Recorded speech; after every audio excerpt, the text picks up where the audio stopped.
America is on the verge of healthcare reform, or are we? Today on AIDS Vision, although we will be discussing how the different healthcare reform packages may affect people living with HIV, I urge everyone to watch today for a thorough explanation of what is really involved in the healthcare reform packages and who is behind them. Today on AIDS Vision.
Welcome to AIDS Vision. I'm your volunteer host, Allison Arngrim, and today on AIDS Vision we will be discussing healthcare reform. And with me today is Mr. Mark Senak, who is the Deputy Director of AIDS Project Los Angeles, and is going to try to sift through the stack of issues involved in this, and I hope we can actually get most or all the information out just in this show, but we'll do our best.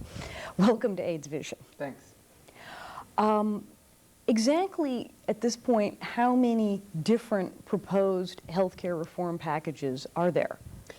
Actually, there are about 5 key proposals that are going on right now. Most people are familiar with the Clinton healthcare plan, and because of that are already asking the questions that will probably need to be asked later on, such as how is it going to affect me? How is healthcare reform, and in many ways people automatically identify that to the Clinton plan, how is healthcare reform going to impact me? Will this be covered? Will that be covered? The usual question, and what we see in the commercials is people saying, well, under Clinton's plan, will I be able to get this? Will I go to my doctor? But what you're saying is Clinton's plan is moot point. It's not about that. There's a whole selection of things that could happen. At this point, even though there are 5 key proposals, they're made up of so many elements that the final product is probably not going to look like any of them. It's going to look like all of them. So when we talk about healthcare reform, there really isn't an it right now. It is a whole jumble of possibilities that are being turned around in Washington, and what will come out in the end, we have no way of really knowing at this point what exactly healthcare reform will look like. A lot of the key debate at this point is focusing on whether or not it's needed. You may recall that a few weeks ago, after the President's State of the Union address, Senator Bob Dole, in his reply, asked the question whether or not there even is a health care crisis, stating in point of fact that there is no health care crisis in Stating America. that he doesn't get out much. Right. We actually responded with a full-page ad in the western region of the New York Times, which quoted Senator Dole saying there is no health care crisis in America, according to Bob Dole, if you are rich, if you are healthy, if you're a member of Congress. And then we gave people Bob Dole's phone number to call to perhaps convince him otherwise that, in fact, this is an issue that goes to the heart of what's going on in America today with respect to health care. Now, what are the basic 5? As you said, there may even be more than this 5, and they may sort of merge and cross over. What are the 5 ones that we need to consider now? The 5 proposals that are out now are all pretty varying. The first one is, on one end of the spectrum, perhaps you could place it, is one by Senator Wellstone from Minnesota. That is a proposal that emulates the Canadian health care plan a great deal. It is entirely funded by taxes. It is universal in its coverage, and it has health care for everyone with a great deal of benefits extended to people, so that virtually no one will be left without health care, no one can be shut out of the system. Now, there are people who are resistant to the, quote, Canadian-type plan, although my family being from Canada, I've sort of been a fan of the Canadian plan because I know people under it, and they seem to it seems to work for the people who are living under it. Would a, quote, Canadian-type plan work, though, in the United States? It's a matter of theory at this point. Could a Canadian plan work? A Canadian plan could actually work, but is it a political reality that it could work? The Wellstone plan sort of shuts out all participation by insurance companies because it's funded entirely by the government. Is that a political reality? Is there resistance to this from insurance companies, then? Certainly. What we That see would not be popular. What's going on in Washington now is, and this is a very scary thing, is that our senators and our congressmen are hearing a great deal from insurance companies. They're hearing a great deal from the American Medical Association that right now is investing more in this struggle than they have since they fought Medicare. They're hearing from large constituency groups. They are not hearing from the individual consumers. It's such a complex, complicated problem that individual consumers like you and me and our friends aren't calling their congressmen. They're not calling their senators. They're not letting them know what it is that they want to see in healthcare reform. So the only input they're getting is from the American Medical Association, insurance groups, special interest groups that are very powerful and have a lot of money to be donating to the advertising campaigns that we see. The HIAA, an insurance group, has I believe, put aside about $3.5 million just in advertising on this issue. It's bringing together a lot of special interests, and the result is that the individual consumers are not only not responding, they're getting confused because there's so much out there and so much going on. So now, we went over the Canadian type one. That's the Wellstone McDermott? Mm-hmm. Is that the one? All right, and then what are the others? There's the Clinton plan. There's one proposed by Senator Chafee and Congressman Thomas. There's the Cooper-Breaux plan, and there's the Michael Lott plan. The thing about any of these is it's almost confusing to get people to try and remember what goes with what plan. I mean, how would you write a letter and call them and say, I much favor this plan over this one, this will do much better for me? Most people wouldn't begin to know the names of all of these. You have to be very conversant with all the plans to be able to write that kind of letter. What we are doing at APLA and what the AIDS Action Council is doing in Washington is trying to break it down for people in terms of certain key elements that no matter what the plan is, no matter who introduces it, this plan must contain this to be acceptable to us. And we've broken it down to 5 different areas. One is universality. Who's going to be covered under this plan? The second is the what. What's going to be covered under this plan? We must have comprehensive benefits. The third is whether or not there are financial barriers to getting care at all. And the fourth is consumer protections. Can people be frozen out by virtue of the fact that they may have HIV? And then lastly, a safety net. Are there going to be other programs available for people should they, for some reason, fall through the cracks of the healthcare reform package? So those are the 5 principles.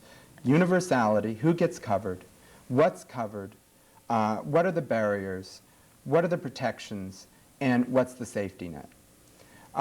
So we look at all 5 of those key plans as to whether or not they actually are going to contain or answer those elements And for what us. I'm getting is you're saying not all of those plans do contain those. Some of these plans are not universal and do not have safety nets? That's right. And in fact, while some of the plans, like the Wellstone-McDermott plan, which is the Canadian healthcare style plan, is very comprehensive and covers almost everything that we would like to see, it's at one end of the spectrum and is true total reform. It's revolutionary reform to the healthcare system. On the other end of the spectrum, you see plans being put forth that do so little and change so little that to call them healthcare reform isn't really accurate. They really become some mild insurance reform and actually could end up having people with less protection than they had prior to healthcare reform. Well, are these popular? Are people backing these? Are they getting support and money and advertising as well? People don't know. I mean, the advertising has been pretty much focused on the Clinton plan. And that's complicated by a number of dynamics, how people feel about the First Lady, how people feel about Bill Clinton, and it takes us away from the real issue. What is going to be the best for consumers in this plan? What's going to be the best for people with chronic illnesses? And for our constituents at APLA, what is going to be the best for people with AIDS? focusing on all those other things really takes us away from the main issue, and we really have to focus on what's important to us, and we really have to start responding. Because the thing I have to tell you is, I mean, I just came back from an AIDS Action Council meeting in Washington. This has already started. They're moving this through Congress now, and we're sitting and watching commercials about people being confused at breakfast tables. We don't have the time for that. This is happening. And if we don't start calling and letting them know how they feel, this is going to happen without us. And we really can't let that happen. Well, the focus in the media has been on whether, as you say, Clinton is winning or losing with this health care plan, Right. and that is not even the issue at all. It's been a real unfortunate frame of reference that the way that the media is covering this issue isn't about educating the consumer or the public about what the various plans offer. It's whether or not Bill and Hillary Clinton are winning or losing. So that doesn't matter while anymore. we're watching this news of whether they're winning or losing, we could wake up and find out, well, while you were asleep, actually this plan went through that had nothing to do with anything in the commercials, and this is your new health care. In effect, while we're watching the media coverage about whether or not Bill and Hillary are winning or losing, we're losing. And that's something that we really have to bring home, and we really have to get across, and we really have to get people motivated to care about health care reform and to stop and say, stop this whole thing. I want to know what's going on, and these are the principles that have to be covered. And it's extremely important. Let's take universality. Mm-hmm. Who gets covered? Under the Wellstone plan, everybody in the United States who's a legal resident would be covered. The premium would be the same for everyone regardless of their age, regardless of their health status, regardless of where they live. And the thing that's extremely important for people with HIV, pre-existing conditions would be covered. So under universality, who gets covered? The Wellstone-McDermott plan meets all of our needs. The Clinton plan also meets all of our needs in those areas. However, when we move to Senator Chafee and Congressman Thomas's plan, that's a Chafee-Thomas one. Right, we find that all legal U.S. residents are not in fact covered. And that, in fact, pre-existing conditions are not eliminated. That's a very important element for people with HIV. So what, you'd have a national health care package, but it's only for certain people? Right. People with pre-existing conditions might be frozen out. In the Cooper plan, we see none of the elements of universality covered. It will matter where you live. It will matter if you have a pre-existing condition. It will matter about your age. It will matter whether or not you're a resident or a citizen. So your age and where you live is taken into consideration as to whether you get medical coverage under this other plan? Right. I mean, you got to keep in mind that insurance is about discriminating. I mean, that's the very nature of insurance. It's picking out who will most likely stay well so that I can charge them premiums, make money, and invest in other things. And not have to pay for them being sick. Right. So it is about discrimination, and that's been the whole system all along. The idea behind healthcare reform is to change that system, that we let that take care of itself for many years, but now it's put us into a healthcare crisis and a financial crisis for the nation, and we've got to take care of it. And that's what healthcare reform is about. Now, what's the other plan? What's it, the McGraw plan? Congressman Michael's plan is like the Cooper plan. Does not cover, does not meet the elements of universality. It will matter how old you are. It will matter where you live. It will matter if you're a citizen or not. It will matter if you're a legal resident or not. It's not universal in its coverage and meets none of the elements of universality that people with chronic illnesses need to care about. So once again, in the principle about who's being covered under universality, the Wellstone-McDermott plan meets all of our needs, as does the Clinton plan. The rest don't. And most people I know who say they want health care reform are looking for a plan that covers the people who cannot already afford and qualify for private health insurance. That's right. That's kind of the point. It sounds like two of those plans simply provide national insurance for people who could already qualify for private insurance. That's right. Oh, okay. We're going to take a short break now, and we'll be right back.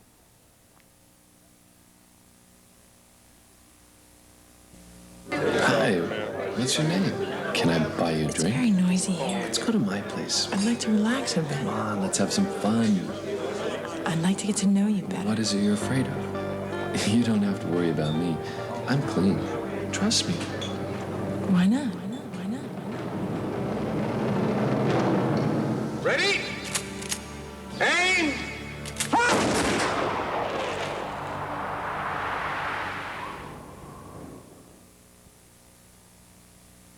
Welcome back. I'm Allison Arngrim, and this is AIDS Vision, and we're talking to Mark Senak about the assortment of healthcare reform. You mentioned the people who started these various healthcare plans. Who is backing the different plans? Who are behind them? We talk about the commercials with people being confused over breakfast and the insurance companies backing certain things and the AMA backing. How did this start that there wound up being so many alternatives and plans instead of just Clinton's, and who are behind the different plans and why? A lot of it is an issue of action and reaction. The Clinton health plan came out, was introduced, people reacted to it. I wouldn't say that people or groups are lining up behind any of the plans at this point, though the Clintons are now on the road and trying to get backing for their plan among various groups. You don't see anybody backing behind plans as much as you see them saying no to plans, as much as you see them saying no to Clinton. And certainly small business groups are in some rebellion about the issues of having to pay for the insurance reform under the Clinton plan. So there's probably going to be a lot of negotiation back and forth. People aren't lining behind plans as much as they are beginning to get an idea of what they want and what they don't want. And unfortunately, that's not seeped to the individuals yet to respond. So we really do need to get people motivated to say what it is they want in a health care plan before it gets a president's signature. We covered the who. There's now the what of what will be covered under these various proposals. And certainly a very important element for people with chronic illness and certainly for people with HIV is, will there be a minimum amount of benefits that are guaranteed under the plan, meaning that no matter what happens, we're going to cover you for X, Y, and Z. Under the Wellstone plan, yes, there is a minimum package. Under the Clinton plan, there is a minimum package. And they're both very comprehensive packages covering things from prevention to different kinds of treatments to long-term care if you're chronically ill. There's a minimum package put together that, absolute minimum, these plans guarantee So coverage. that if you had AIDS or you had cancer or you had chronic heart disease, you would be taken care of. That's right. Or at least there would be procedures that would be absolutely guaranteed that you would be able to have. Under any of the other plans we talked about, the Chafee, the Cooper, or the Michael, that doesn't exist. There's no minimum guaranteed amount of coverage, meaning that the health care package could come out saying, we will cover you only for hospitalizations of 10 days. And that's it, and after that, you're on your own. There's not a minimum set They package. don't actually say what they cover? There's not going to be a minimum set package of coverage available. It would end up flowing with whatever the market permits. So that's a very important element. The what is being covered is extremely important, and the what is being covered is addressed in the Wellstone plan and addressed in the Clinton plan. It is not addressed in the other plans, and that's very important to people with HIV. Another one is prescription coverage, and whether or not prescription drugs, including off-label use for experimental treatments, is going to be covered. Again, under the Wellstone plan, it's covered. Under the Clinton plan, it's covered. Under any of the other plans, prescriptions are not covered. Prescriptions are not covered at all That's under the right. other three plans. That's right. And that's an extremely important element for people with HIV, to have prescriptions not only covered, but to have off-label use covered. Because many times, people are prescribed drugs for a treatment for an opportunistic infection as a result of HIV that wasn't the normal label usage for that drug. These plans would cover that. This would also severely impact the elderly, too, who are on prescription drugs. I mean, obviously, other conditions, prescription drug-oriented, but there's no coverage Sure. for prescription drugs in the three plans other than the Clinton and Under the Clinton and the Wellstone. Wellstone plan, there is no coverage for prescription drugs. Another one is whether or not Medicaid recipients would get the same benefits as other consumers. Under the Clinton plan, they would. Under the Wellstone plan, they would. Under any of the other plans, they don't. And in fact, the Cooper plan does away with Medicaid. So that's a very important element. Yeah. I mean, it's a very important element. The scary thing is that the Cooper plan, out of all of them, probably has some of the most momentum right now. Why? Why does the Cooper plan have momentum if it does away with Medicaid, doesn't cover prescriptions, and you're not sure what you'll even get from it? In many respects, it has momentum because it's not the Clinton plan. It's a matter of whether or not Bill and Hillary lose or win again. It also has gained some momentum because Ross Perot has embraced it and had Congressman Cooper at one of his rallies recently. People are willing to go for a health plan because it's not Bill and Hillary. Ross Perot backs it, even though they would have to go out of pocket for their prescriptions and might not get health care. That's right. and so this is where we have to be careful about how the politics of healthcare reform are actually going to pay off for us in the end or not. And by indulging in the politics, we're going to pay a heavy price in the end when that bill is enacted into law and gets to the president's desk as to whether or not he's going to sign it. And I don't think Ross Perot is going to come over and pay for your prescriptions if that plan goes through. That's right. So in terms of in terms of the comprehensiveness of benefits, we see that the Wellstone plan and the Clinton plan cover prescription drugs. They guarantee a minimum package of benefits, and they cover Medicaid recipients. The other plans don't. And those are very important elements of the what for people with HIV. So we've done the who, we've done the what. Now, in terms of the financial barriers to care, will there be premiums based on ability to pay, meaning the premiums that are paid for your health care, the portion that you have to pay, is it going to be sliding scale to your ability to pay?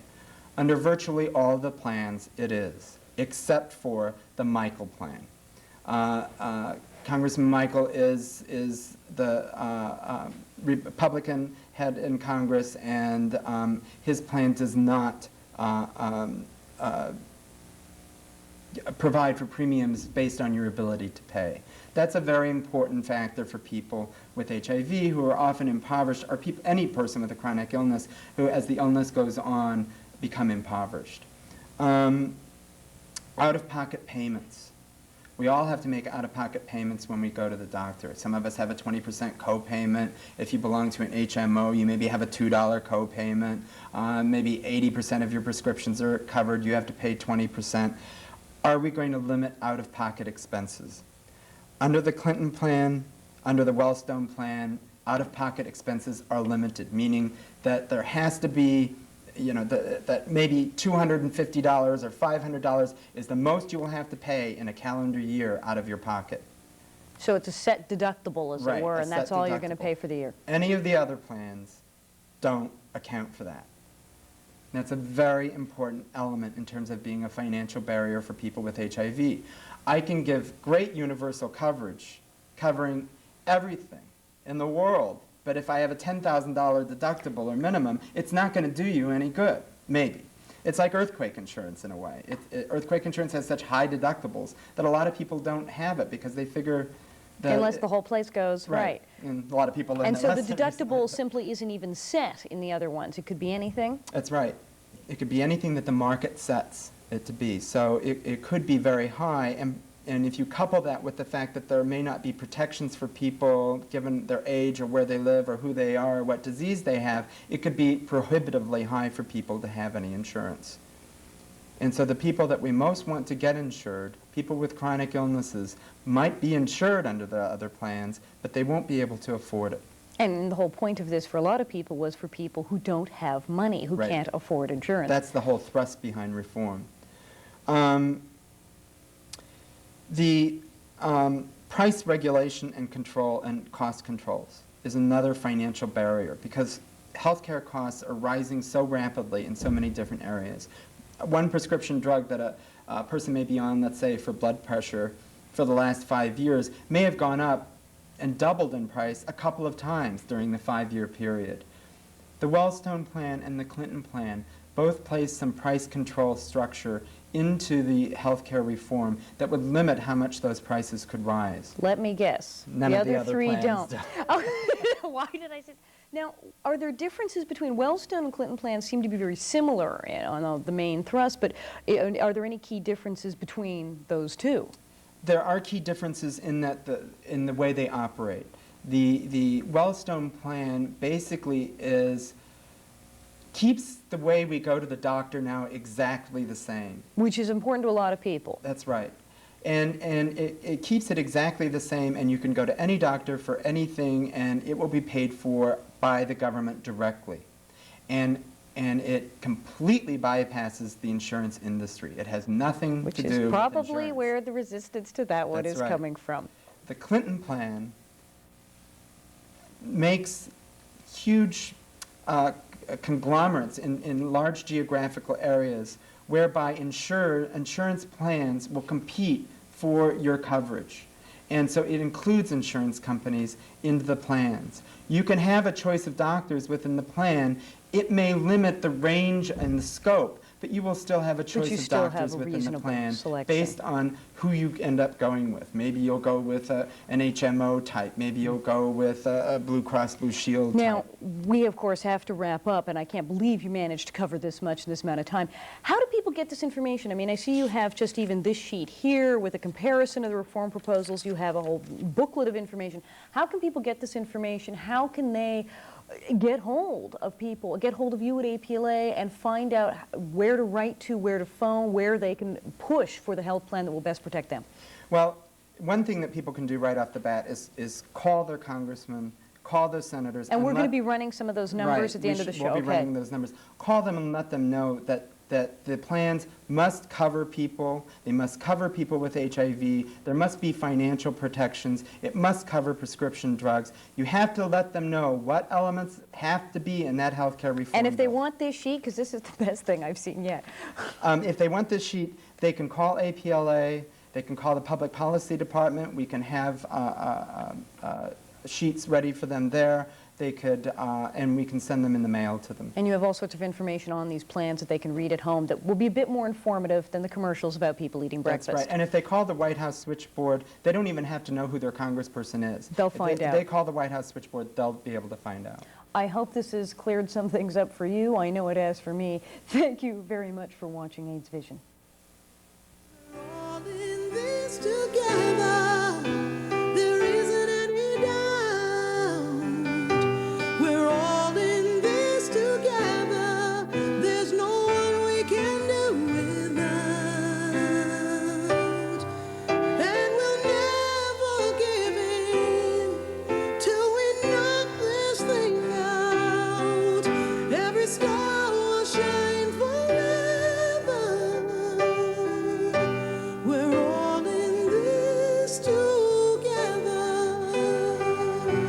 And my son, your brother Robert, we love you, we miss you. Don't you ever lose hope, it's our silver lining. As long as we don't give up, we'll make the horizon. Here's to everyone that's brave enough to keep fighting for their life. Here's to everyone who's working hard to shed a little light. We're all in this together, there isn't any doubt. We're all in this together, there's no one we can do without.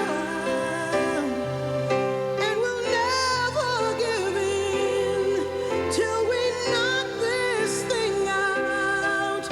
Every star will shine forever.